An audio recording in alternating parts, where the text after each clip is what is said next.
हो, काय सांगणार आज तुम्ही भाजपच्या उमेदवाराला साठी तुम्ही म्हणजे पाठिंबा दिलेला आहे, काय सांगणार? काल मला आदरणीय उपमुख्यमंत्री साहेब शिंदे साहेब यांचा फोन आला आणि यांनी मला विचारलं, अनिल तू फॉर्म भरलेला आहे, तुला थांबावं लागेल, आपल्याला महाराष्ट्रात युती धर्म पाळावा लागेल.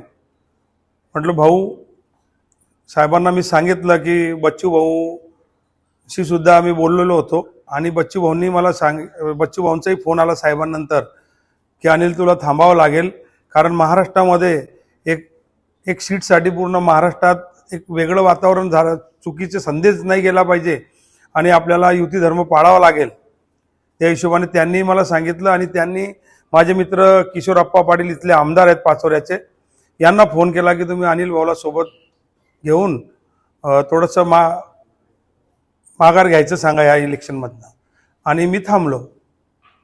हो, काही आश्वासन शिंदे साहेबांनी आपल्याला दिलंय का काही याच्यामध्ये? शिंदे साहेबांकडनं काही आश्वासनही नाही आहे, पण शिंदे साहेबांचा आशीर्वादच आमच्यासाठी खूप मोठा विषय आहे.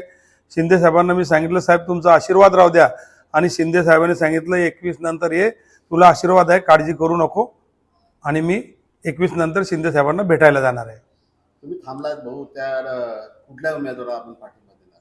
मी थांबलो म्हणजे नंदकुमार महाजन जिंकणार.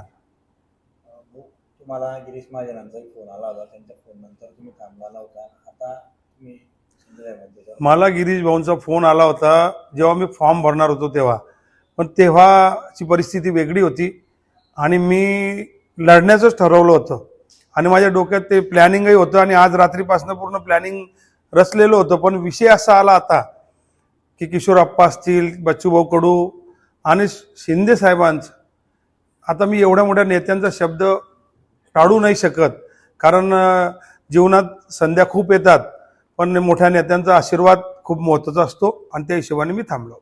हो, काही मोठं पद मिळणार असं? काही पद नाही, मला शिंदे साहेबांचा आशीर्वादच मोठं पद आहे. शिवसेनेत प्रवेश कधी होणार आहे? लवकरच होईल. आता शिंदे साहेब बोलले की 21 नंतर भेटायचं, तर लवकरात लवकर होईल.